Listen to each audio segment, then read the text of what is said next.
And in today's episode, we are going to be talking about the wedding trap. Why we overspend on one day and what it really costs us. We are watching royal weddings on our TV and it's very easy to think, oh my gosh, we should have that. Right. And it's like, it's not your class. Wedding bouquets. Yeah.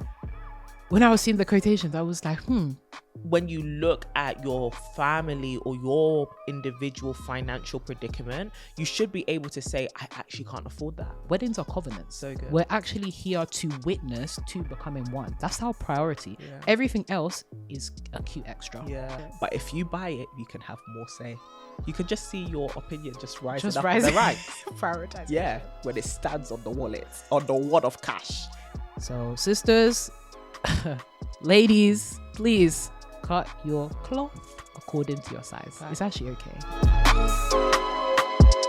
Hello and welcome to the To My Sisters podcast. I'm Courtney. And I'm Renee, and we are your online sisters and hosts of the To My Sisters podcast. We are all about promoting the wellness, growth, and development of a community of sisters around the world. And in today's episode, we are going to be talking about the wedding trap. Why we overspend on one day and what it really costs us. That's good. Oh, I'm excited for this conversation. Yeah. Whoa, sisters, we are about to get into it. Yeah. As two folks that are currently on the journey towards marriage. Oh my God. The Shut 'em, marriages. Jabrin, The girl. marriages. Shut 'em. Wait, we get. Oh yes. I didn't get the memo. It's fine, You know when you're like telling your friend, like, babe, come on. Yeah. We're getting As married. two babes that are getting married, Yes, ma'am. and currently planning weddings, Yes, ma'am. we have seen firsthand the experience that they say is often madness, Yep. robbery, Crime. illegal pursuits when it comes to weddings, marriages, yeah. the wedding industry, all of that kind of good stuff. And I think this makes for a really pertinent conversation because the wedding day is often something that for a lot of women we're looking forward to. Yeah. It's our dream day. We're super excited. We get to really see the fruit of months or even years of preparation, really, and it all culminates on this one big day. However, as we hurtle further and further into the modern world and further away from the light, Facts. as it were, it seems that things are getting more and more decadent and with that more and more expensive. Yes.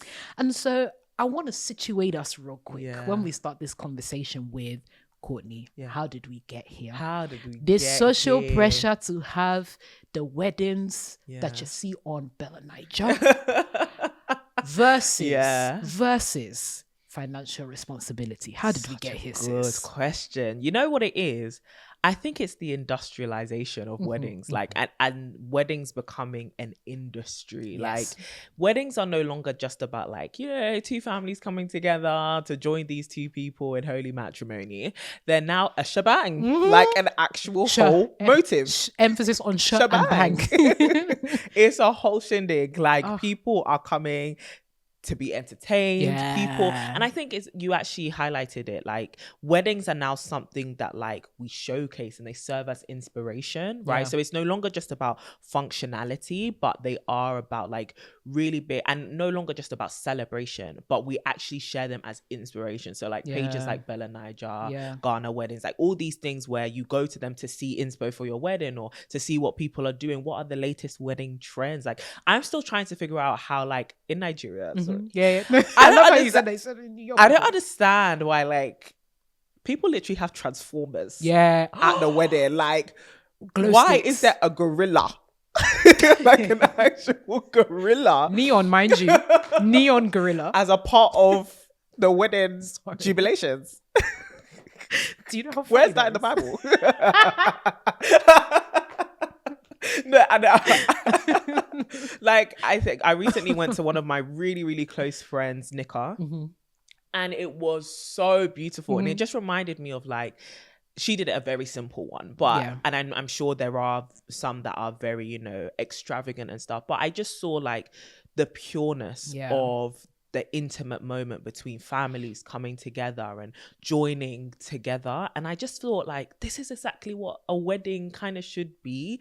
And I get it. Like cut your cloth according to your size. And some people have big size, big cloth, Hey, you know, and make now. that work. But I also think it's unfortunate that now it's resulted in a bit of competition and a lot of social pressure around this wedding was like this, or weddings these days look like this, so now my wedding has to be like that. So suddenly, like, you're now inquiring of 75 vendors to make your day come to life. And it's like, at its fundamentals, this is a union of two people and their families, and as long as that is centered, and of course there's a legal or religious, you know, ceremony done, that's a wedding. You know, that is a joining and the beginning of marriage. And I also think it's a symptom of us losing our prioritization of marriage and focusing so much on the wedding. Like, that wedding day is such a big day, but very few people are as invested in making the marriage that happens after that day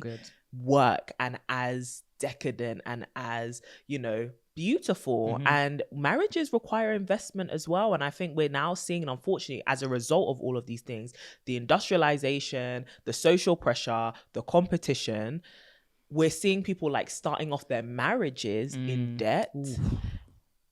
At odds with people that they love. You know, really suddenly you falling out with all of your girlfriends. You know, you're not talking to your man them anymore. Your family have annoyed you. You're financially stressed. Like, all of these different things, and now you're starting off your marriage for a lot of people on the wrong footing. And it's not even just about like going into debt. I think for a lot of people who even have the money, say in cash, like that you could blow, I sometimes sit down and I question, but is this the right way to spend that money? Like, you don't know what's going to come up in the future.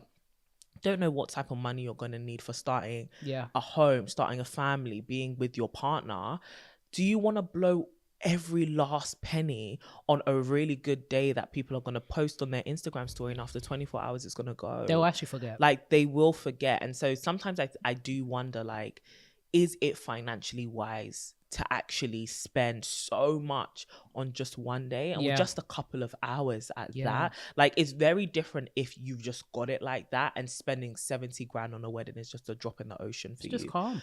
But even with that, is that the best use of those funds? Like, that's where it doesn't sit well with me. I also think there is, because there is so much sentiment attached to your wedding day, you're going to look back on these pictures forever. You're going to remember this day, hopefully, for the rest of your life, and you're going to tell your kids about it and all of this stuff. I think people prey and capitalize on that sentiment in order to extort people, because you're in such a like giddy kind of phase where people are like, of course you'd spend £600 on a shoe.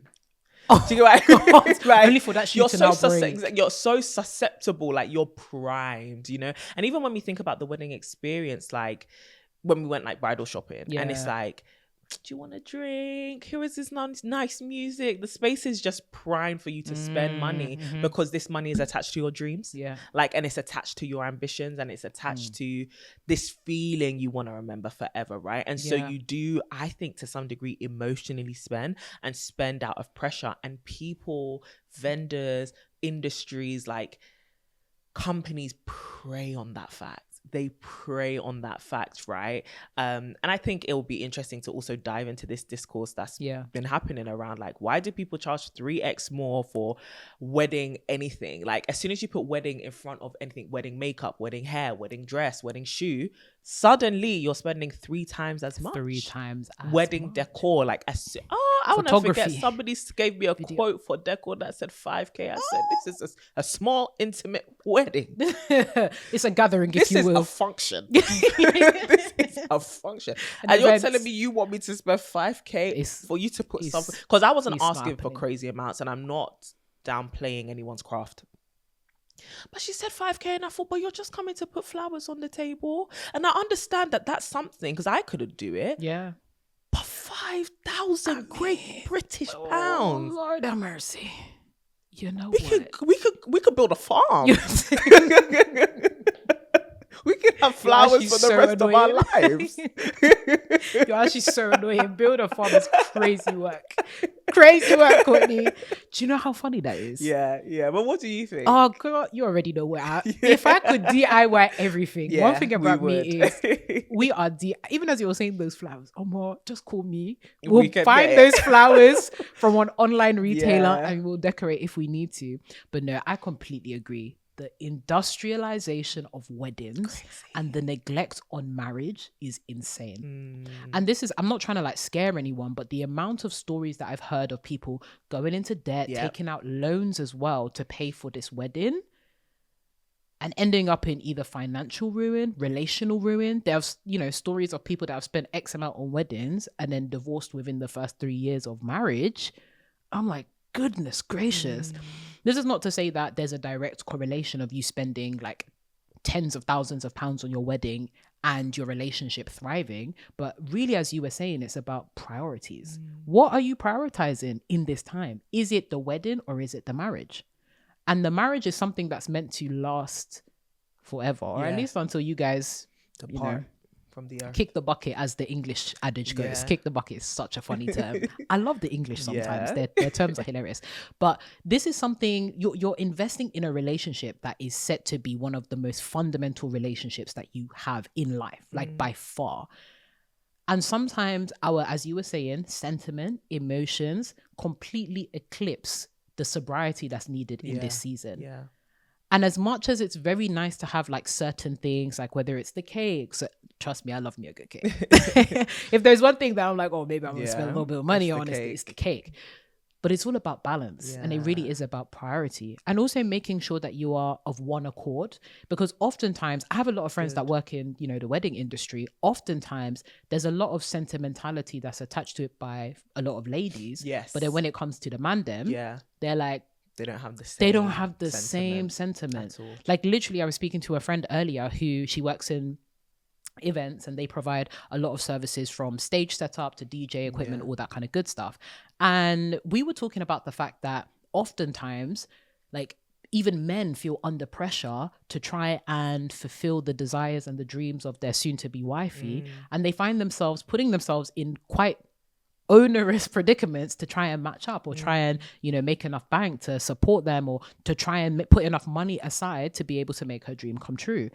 And that's already putting strain on your relationship and it's creating a dynamic that will make your marriage hard, where you're creating an environment where your husband is effectively becoming a people pleaser. He just wants to please you. He just wants to, and you'll say, there's nothing wrong with that. There is something wrong with that. There is something wrong. Because if your partner can't say no and you can't honor that, baby. And so I think it's really important to be of one accord when you are deciding what it is that you want to prioritize as well. Like actually spend a lot more rather than thinking about, the Pinterest boards and Bella Niger and I want this for my wedding. Remember that this is about you and somebody else. This is a union. Are you on the same accord when it comes to your wedding? Are you on the same accord when it comes to your finances pertaining to your wedding as well? What's the minimum, maximum spend? Like that is so important moving forward. And I think just not falling prey to, as you were saying, the industry quacks that are really out here trying to make bank over the fact that you're emotional. Girl, the quotations have been insane. Honestly, Courtney. And you know what? When you're like, let me see if I can spend a little bit of extra money on this thing that you might not need. You'll be, let me get a little bit of stationery. When I was hearing 2-3K, I said, you know what? It doesn't even need to be physical. It can be digital.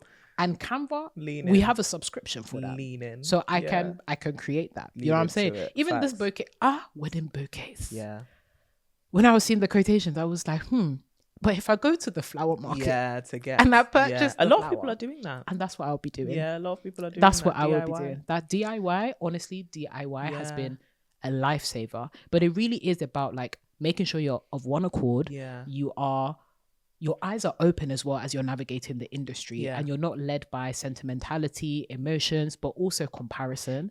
I think one thing that you really brought up Well, there's the fact that, our eyes, we just allow them to wander and roam so much, and we start to believe that our wedding needs to look like the weddings we see in the magazines, the weddings we see on social media, the decadence. You type in wedding into TikTok, oh my gosh, all the floral installations. It's crazy. I feel like I'm literally in a forest or a farm. Literally. It's a lot. And now I'm thinking, oh my gosh, my wedding has to look like exactly like 100%. That. Not realizing, as much as there is the performative element of the wedding and you want your guests to have a really great experience, the wedding is actually for you. Yeah. And I hate the fact that there's so many people that I've spoken to that have said, oh, actually, I didn't enjoy the experience of wedding planning. And I also didn't enjoy the wedding day because there was so much going on. I didn't actually even feel present. And there was so much pressure to perform. Yeah. And me, in terms of my fundamental beliefs, I don't think that weddings are performances.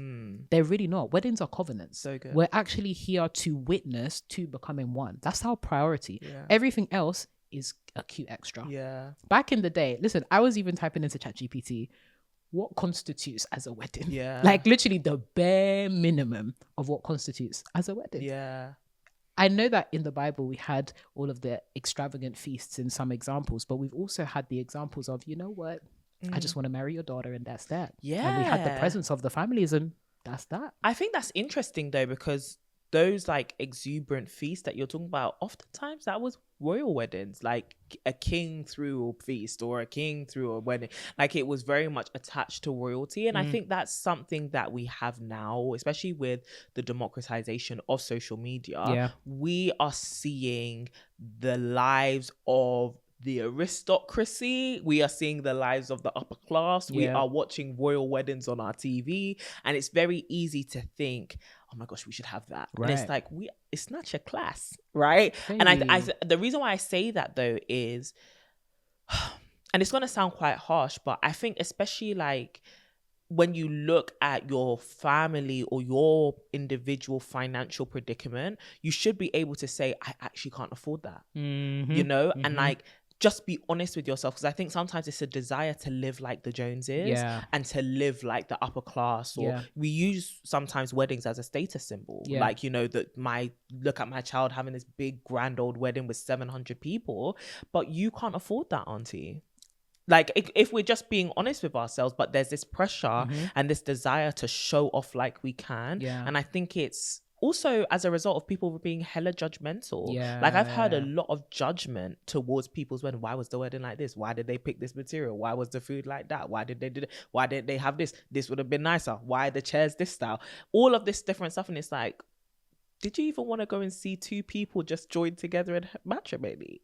You were going there to spectate and critique. And it's like, also, how have you supported? Exactly. Like, you're just here to... Exactly. It's a community endeavor. And so I think it's that as well. It's realizing that, like, that's good for them. But I don't necessarily need to give into that, especially if I don't actually want it. And I think that's another thing. I think there's this pressure to have your wedding day be something, even if it's not really what you want. It just needs to be that, right? And it's like, no, it doesn't. Just because your friend had fireworks, you don't need it. But if you want it, and that's a flip side of it, though, because there are some people like, but I genuinely want that. Then you go after it and you get it. But my advice would be, have your priorities in order. Like, if you're gonna be hustling, doing night shifts, or like putting bare money towards fireworks and all these different things, just make sure that you can do it comfortably. Like, do it comfortably and make sure that you wouldn't regret it. Like, I think regret is a really deep thing. And like a lot of people feel it after weddings. The amount of regret. Serious. Like, I regret how much we spent on the stationery. Or like you can go on TikTok and find them videos too. I regret how much we spent on charger plates. I regret, like, we could have done this like this and I would have felt more comfortable. And it's the same item that someone else is like, oh my God, I couldn't imagine my wedding without charger plates. I couldn't imagine my wedding without the fireworks, because it means something to them. But for a lot of us, we're being pressured by society and like this phantom pressure to do things that actually don't mean anything to us, but we now have to shell out money for. And I think that's what leads to the regret. No, that's such a beautiful point. And you've kind of started touching on this already, but the pressure, right? You've just gotten engaged, or you're in the throes of wedding planning, but the reality is there's a whole host of voices that are now occupying space in your brain, whether it be the well-meaning family members, but unfortunately the manifestation is not as well-meaning. In fact, it's madness. Well-meaning family members, which can be immediate or distant, oftentimes distant, which is quite an interesting. That's interesting. That's an interesting dynamic in of itself. You have friends as well that are supportive, but are also chipping in with their thoughts and opinions.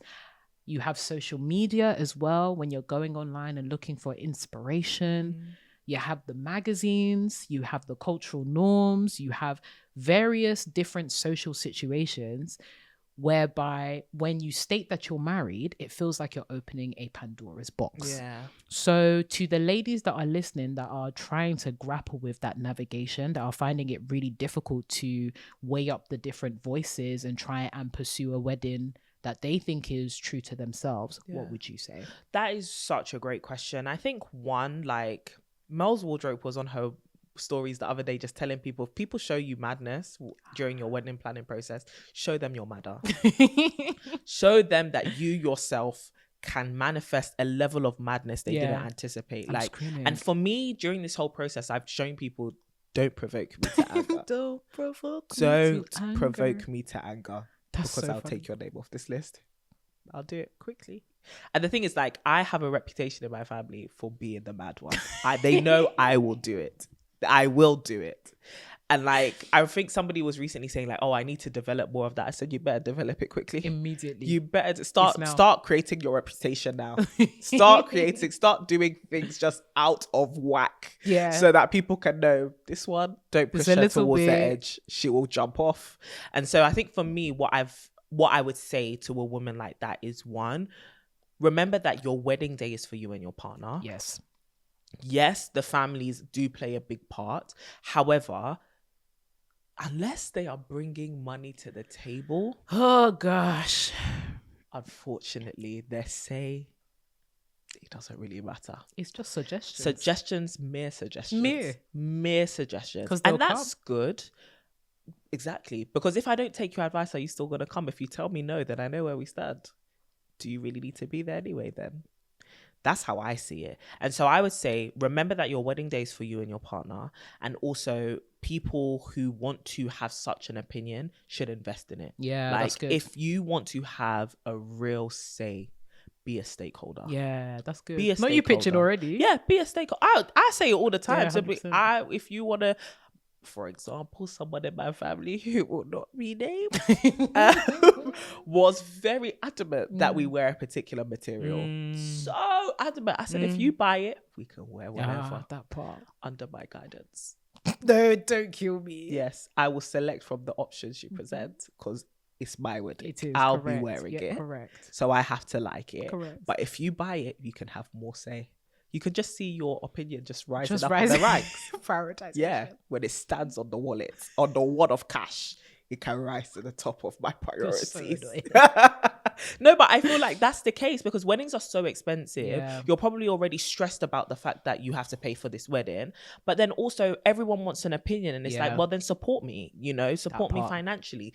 And if your parents are maybe paying for the whole thing and still want to control everything, I would still say remind them, like in all honesty, in all sincerity, I really want to enjoy myself on this wedding. This is my day. I'm only going to hopefully have once. And so I want us all to be happy, but I also really want to be included in that as well. Yeah. And I find that most parents, unless they are just unhinged, will understand that. They will understand that. And I think also in the case of you having unhinged family members who just don't care about all the above, make a note of all the things that really matter to you. Like, I will not compromise on these things. These are my non-negotiables, and stand your ground. Yeah. And I think one of the biggest things with boundaries, because it's a boundary issue, one of the biggest things with boundaries are they're only effective as your consequences, right? So you actually need to enforce the consequences if the boundaries are violated. And I think a lot of us, because weddings, they're not only just expensive, they can be very awkward. And they can reveal a lot about family drama. They can reveal a lot about people. A lot of us are scared to really see that madness and then enforce the consequences. Like, okay, you can't come to my wedding. And it's like, now things are awkward. And you made them that but way. They made it awkward, not you. Do you get what I mean? And so I think for me, it's what are my non-negotiables? And if they keep trying to cross on that, I'm just going to have to put my foot down and be like, well, you're either going to come to my wedding and just be unhappy, or you can't come at all. Yeah. But it's down to you. Yeah. Yeah. How about you? No, I love that. I think just piggybacking off your last point, oh gosh, that sounded so British and corporate. But what you were saying around having your list of non-negotiables, that is essential. Yeah. You need a list of things that you are unwilling to budge on, or else everybody is going to take those boundaries that you've set as suggestions. Yeah, absolutely. Suggestions. Hey sisters, we interrupt your regular scheduled programming for nothing other than a dilemma. I'm super excited to get into it. Feels like I'm in a Big Brother confessional, I tell ya. Cool. So, hey sisters, first, I love your podcast. Your humor, intellect, and faith-based perspective are amazing. How kind of you, sis. We love you. Thank you. Now, my dilemma. I'm a 30-year-old African woman, second generation, born and raised in Paris, now living in Germany with my amazing partner of 5 years. We love that for you, girl. We plan to marry, but my parents will expect a traditional African wedding, which I feel disconnected from. We prefer a small, intimate wedding, but I want to honor my parents' wishes somehow. How can we compromise? Also, we plan to raise our future kids in Germany, balancing the three cultures. I've lost fluency in my ethnic language, and I worry about passing on my African roots with limited chances to visit. Any advice? Thanks so much. Sending love from Germany. First of all, shout out to our German sister. We love you, and shout out to all of our German sisters. It's so good. Well, Parisian and German, because you're in between the two. This dilemma resonates so strongly with me because, sis, I feel like you are literally me. I am currently going through this with my parents and wedding planning and all of that kind of good stuff. So the first half of your dilemma in terms of managing expectations and trying to balance the intimate wedding and the prospect of an African wedding. The first thing that you need to take into account is communication. It sounds super basic, but I think sometimes when we allow ourselves to fill in the gap around some of these expectations that you think that your parents have, we can allow it to bloom way out of proportion. And you want to be able to control the narrative, understand where your parents are coming from with this and how much they're really expecting from you. So depending on where, your parents are currently at, what kind of thing they expect, it's actually important to hear your parents out. We love them. We love family. They're part of our community. And I would hope that you would still want them to be a part of this process. And in hearing them out, you'll get to understand, okay, cool. Is it the big flamboyant African wedding that they want? Or is it that they're happy to compromise with a couple of cultural elements that are important to them? As much as it is very much your big day, and I absolutely do not want you to lose that. I want you to retain everything that you and your partner want, especially if it is a small intimate wedding. It is always really nice to see how you can still honor your parents, especially as that's a desire that you outlined in the dilemma, through incorporating some of those cultural elements or even having the bigger African wedding, depending on your threshold, of course. Usually it will be somewhere in the middle, but if you do find yourself on the extremity of, your parents being like, girl, we need the big cultural wedding for us to really see this wedding as valid, or for you to really feel like your parents are happy with how the proceedings have been going on, you might want to actually ask your parents to support or contribute. If it is that, for example, there are some financial limitations, or if it is that you don't necessarily feel disconnected, or if it is that you feel kind of disconnected from your culture, this is a perfect learning opportunity. This is an opportunity for you to spend more time with your parents, learn a bit more about your culture, learn a bit more about some of those cultural norms, and then also allow them to pour into you and support you and your partner. So, sis, breathe. Trust me, things will actually be okay, and it doesn't need to snowball into this massive worry or concern. It really is about communication, trying to meet your parents in the middle and still having that intentional desire to honor them through some of these proceedings, whilst retaining the desires of you and your partner when it comes to having that small and intimate wedding. Now, onto the second part of your dilemma, retaining that sense of culture, tradition, especially as a African second-gen immigrant growing up in an EU country. definitely feel you. Heavy, heavy, heavy. One thing that I would remind you of is the fact that, again, you have a whole bunch of people around you to support you, depending on how much you want to learn more about your culture or feel a bit more connected to your culture. Use your parents as a resource and use the people that you have around you as a resource too. It's always very, very beautiful when we do have people that are basically acting as cultural, traditional transporters, if you will, and use that as an opportunity to, again, strengthen the bond that you may have with your parents. Girl, the world is really changing. So even when it comes to an understanding of what your culture is like and what that will look like for your kids and your partner, it's actually okay to really go for a nice blend of the cultures, because chances are you are not going to be able to raise your kids in the exact culture that you grew up in, and vice versa for your partner. So I would really encourage you to just embrace a blend of the different cultures that you and your partner still retain. Use the opportunity and the closeness that you have with your parents to really support you in learning a bit more about your culture and going on that journey, and then also just embracing creating an entirely new identity for your kids. It's a beautiful thing that we are heading into this whole modern world where we basically get to dictate what our culture, tradition, all of that kind of stuff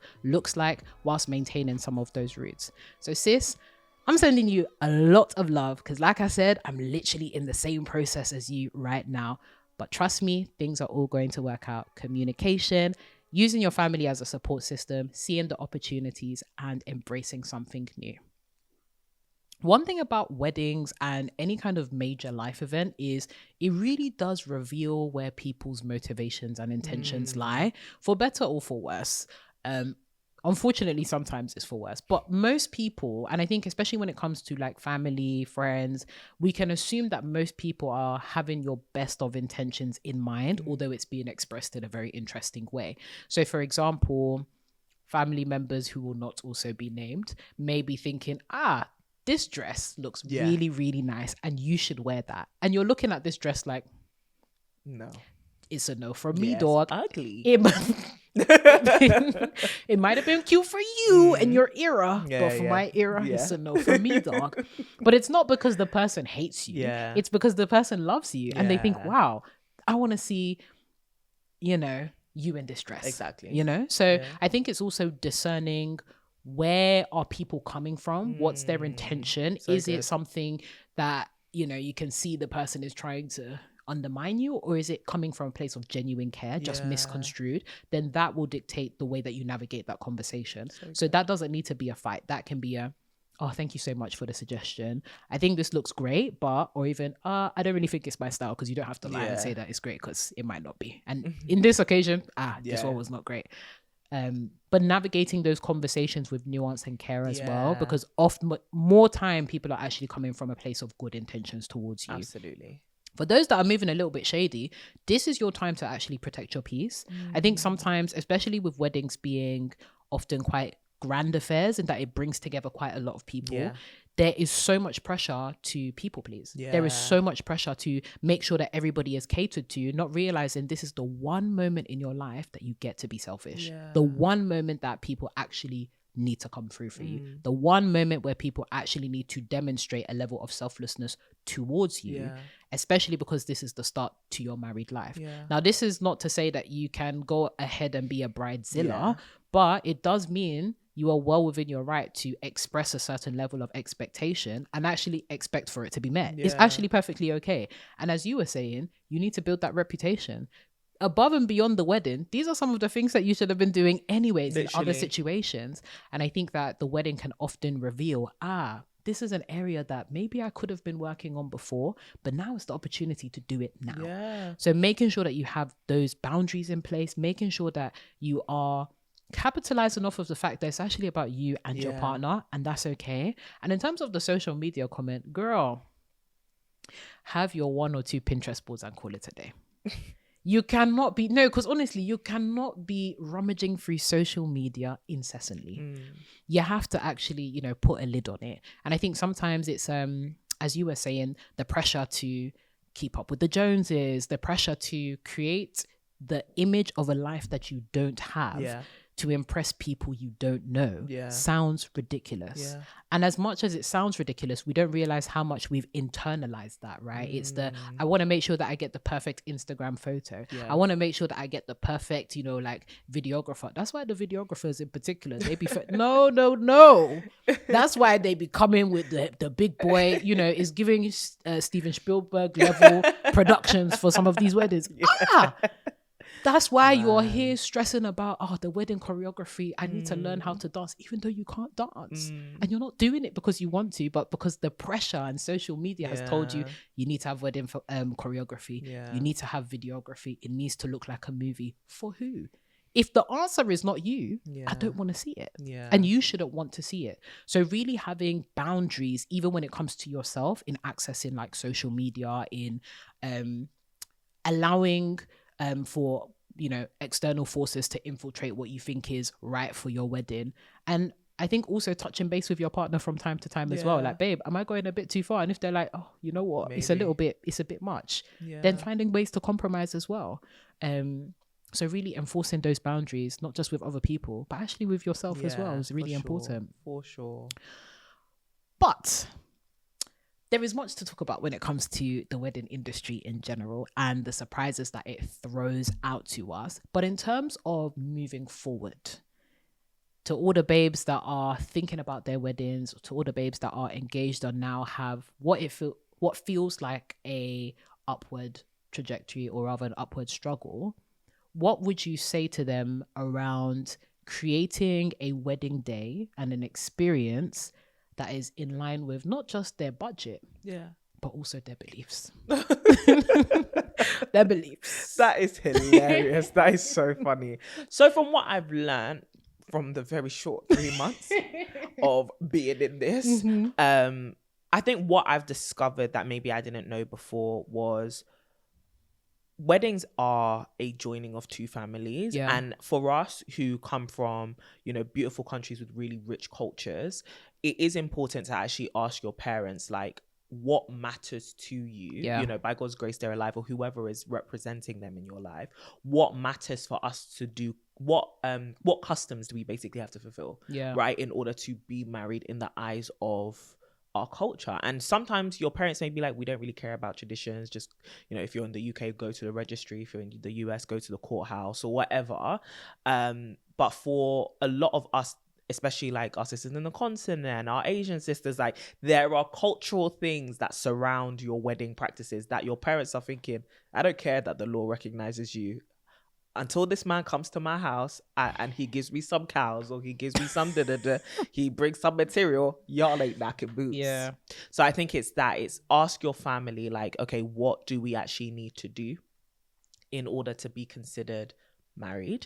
And then sit down with your partner and think, okay, what matters to us? What type of wedding do we want?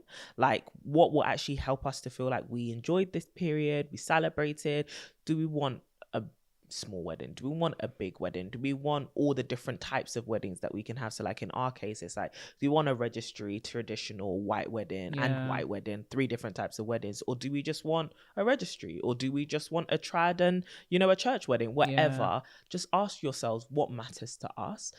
Once you establish that, go into each of these events and think, what in these events are our non-negotiables? So like, I really want to have a big white dress, so I really want to have a custom made tux, so I really, whatever it is, make that list and think, how much am I willing to put towards this whole event? And then maybe add a little bit on top. And that's it. That's literally it. And then so stick to it. Do you get what I mean? Try and stick to that and be willing to be flexible. I would also say, ask yourselves, what do we need in place to enjoy our first year of marriage? That's one of the questions our mentors posed to us in like the whole marriage prep before we got engaged. And it was like, you know what? I would feel really comfortable entering into our marriage with savings, right? Like not having spent everything, but actually having money in the bank that if anything happens, like I have had people around me that as soon as they got married, one of them lost their job. And it's like, if you didn't have money, how would you navigate that? So I was like, I really want us to have savings. I also, as someone who's self-employed, I want a maternity pot. If anything happens and I have to take some time off work, I'm going to need some money in the bank. So like knowing all these things means that we were able to put some money aside, which meant that we can't touch this money. We know we have access to this money, but if we need more money towards our wedding, we're going to have to go and work for it. We can't touch this money because this money is for our marriage. Do you get what I mean? We want to get a home. So what costs are associated with that? All of these things means that, hey, our first priority for our finances is the marriage, and actually enjoying that first year and it not being financially rocky. And then everything else can go to this one beautiful day that kicks that off. But I think it's about having your priorities in order. Do you get what I mean? So for us, it was a lot of like working backwards so that we could make sure that like we were going to have a good marriage, like a really good marriage, because it's not about people enjoying your big day. It's about you enjoying the rest of your life, right? And this person and you need to agree on what that actually will require from the both of you. And so it is also investing in other things which are bigger than that. Like, what are you doing to prepare for your marriage? You're not just planning a wedding, you're preparing to be married. And so are you going to therapy? That costs money. Are you going to do some kind of like counseling course? Some of those cost money. Are you, what's going into your honeymoon fund? What are you doing for your health and your well-being? Some of these things, supplements be costing money, girl. The gym costs money. The massages cost money. So it's like all these things. What are you doing to invest in you and your marriage and your partner as well? While you're planning, you still got to date each other. You still want to enjoy each other's relationship. That costs money. Like all of these, girl, you can't just put all your money towards one big day. Do you get what I mean? Like, because you'll get there and you'll be unhappy. That's what I'm trying to get at the root of. Like, you don't want to get to your wedding day and look back at this period and think, I was so unhappy because we didn't have any money to spend on us. And then also now we're stepping into our home. We can't even turn on the heating or the lights. Or we don't even have a home for the both of us. No shame in nobody's game. But I'm just saying, get your priorities in order. Get your priorities in order. Yeah, no, that completely agree with literally everything that you said. Get your priorities in order. And I think one thing that I'll add is make sure you actually do lean on your community as well. I think one thing that I've discovered during the process is it's okay to want things that are outside of maybe your budget. But if you do have community that do want to invest or want to support, give them full license to do that. Oh no, so, my community is paid for things that are even in my budget. That part. That part. So I could pay for it, but you pay for it. Courtney. It makes my life better. We don't have enough time to talk about this in detail, because when I tell you the savings that have been made, it's crazy. It's so just by insane. Asking. And God, like, guys, the last 200 episodes of podcast, listen to it, because I think this whole wedding experience has reminded me how wonderful it is to have community, how wonderful it is to have friends, how wonderful it is to have healed your relationship with your family before these big things happen. Because I think, like, as much as some people have shown actual insanity, like actual stupidity, most of it has been so wonderful. Most of it has actually been so wonderful. I'm like, wow, guys, thank God I like you. Because if this was 5 years ago, one of us would have killed each other. So thank God for healing, growth, and glowing and growing. Oh, that glowing and growing. That glowing and growing, because now it's actually fun. Like, I get on with all my siblings. Like, I'm actually talking to my siblings and they're helping me with my wedding. Wow, that like part. This is beautiful. Like, friends that are like, I'll pay for this for you. I'll pay for that for you. It's like, the amount of stuff I'm getting for my wedding for free, I was like, wow, favor. That part is real. And it's something, it's a capital that's built up over time. Exactly. And so start investing in your relationships, not because you want to gain something, but because it's beautiful at moments like this when they pay off and they pay out. Exactly. Point blank period. Invest in your relationships because they really do pay dividends. They do. I can heavily relate on people coming through, and even unexpected people coming through and just being like, yo, you know, I want to support you in this. Literally. And creating a wedding that suits you. You don't have to have one big tip, because folks be out here having their registry lists of things to get them. It's like, oh yeah, just get us anything. No. Because when 4 people get you a kettle, 4 people get you a kettle, and they're different colors. We have technology for stuff like this, guys. Make your wish list and send it out. But there's no experience you can do on your honeymoon because you're out of funds. But you have your 4 kettles. Exactly. You have your 4 You can't pay in a kettle. They don't take those. They don't. They don't. They don't take those. They don't take the kettles, No, the hot water that none you of boil in it. any of them. None of it. Be intentional. And you know what this also reminds me of? I always circle back to the conversation that we had those years ago where you were like charging people to come to the wedding. That's for another. That's literally for another. They said I was mad, but literally, guys, like, I've come to a compromise, which is just tell everyone you want a monetary gift. This is it. Yeah, this is it. Or sponsor something. The gap in that is some people will show up without gifting you, and then you just have to be looking at them like, wow, you came to eat for free.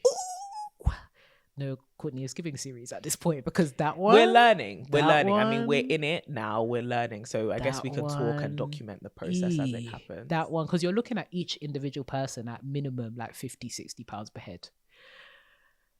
Y'all come free, but you know what? It's our day, isn't it? Yeah, it's our day. It's our day. But yeah, literally that. Lean on community where you can because your community will actually come through for you. There have been people, not even necessarily surprising me and it's out of character for them, but the fact that the extent to which they've gone for like me in this season has been genuinely heartwarming. Yeah. Like genuinely heartwarming. And it's not even necessarily financial, even just mental and emotional support. Like actually having people to speak to and people to actually check in like during this process, like, hey, how you doing? I know a lot of people have different experiences of, you know, friendships and all of that kind of stuff going and falling by the wayside during this process. But honestly, I have never felt closer to my friends. Like the fact that there's so many people showing up for me and still being present and checking in has really shown me the power of investing in relationships. And prior to these kind of big things, not just after, but prior, without the wedding on the horizon, these are still really good friends of mine. And seeing them come through for me is genuinely so heartwarming, but also inspiring. I'm like, wow, I have good people around me. And so that's made the process even more enjoyable. So whether you are on the way to the altar or, you know, the man hasn't even appeared, now is as good a time as any to invest in your relationships. So sisters, ladies, please cut your cloth according to your size. It's actually okay.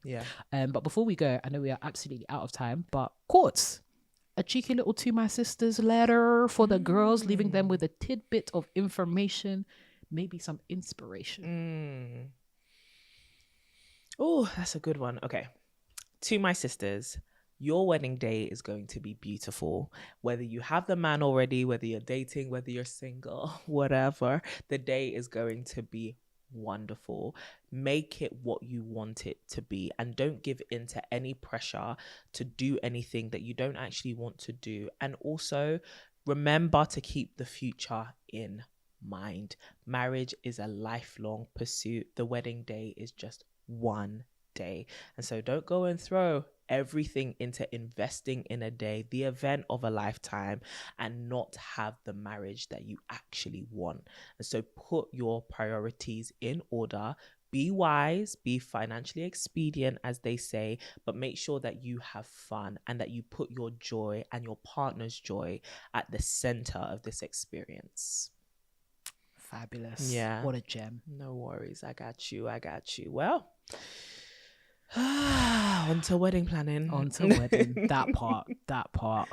Hey sisters, we hope that you enjoyed this episode. Listen, there is so much we could get into.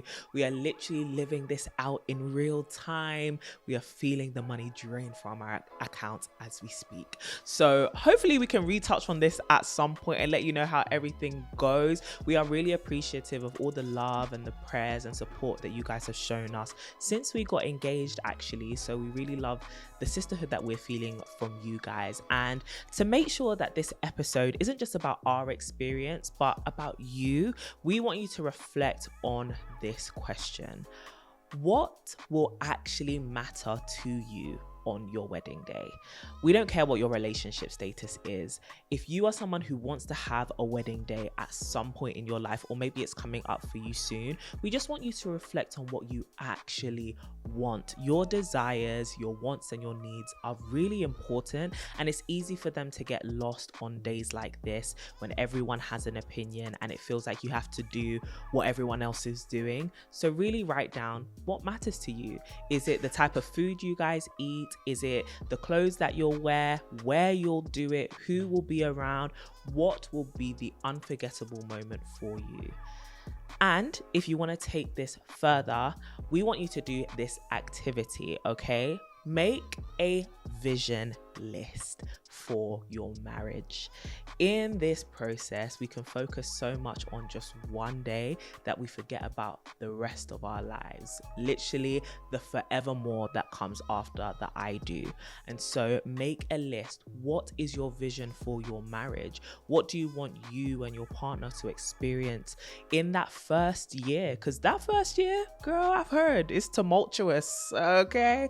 So make a vision list for that first 1 year of marriage, and think about how you can allocate some financial and also emotional investment into making that vision come to life. It's easy to go through this whole marriage planning or wedding planning process and get so burnt out that you've forgotten to actually invest some of your money and your emotions and your development into making the marriage actually work. And so from now, think about how you can commit some of your finances as well as your emotional effort into making the marriage what you want it to be. Let us know how you get on with that exercise, and the best place to do that will be by joining the Sisterhood, because you'll be joined by so many other women who are doing the same exercise, and we can discuss it. We can get into the nitty-gritty of it, because every Wednesday we do a live stream with the Sisterhood reflecting on everything we've been through that week. It's a space to decompress, support each other, kiki a little bit on a Wednesday, you know, hump day. We help each other get over the hump. And so if you want to be a part of that, you can join our exclusive community on our website, tomysisters.com, and join the Sisterhood. But if you want to get some freebies for now, sign up to the To My Sisters newsletter on our website as well. We'll send you a love note every week just to make sure you're getting on well. And why not follow us on all social media platforms at To My Sisterhood to keep up with what we're doing, because we might end up being near you in one of your cities, helping you to get on with all of this stuff, okay? And so check out our social media. Make sure that you're staying in the loop with everything TMS on every social media platform. We cannot wait to talk to you in our next episode. But until then, darling, keep glowing and growing.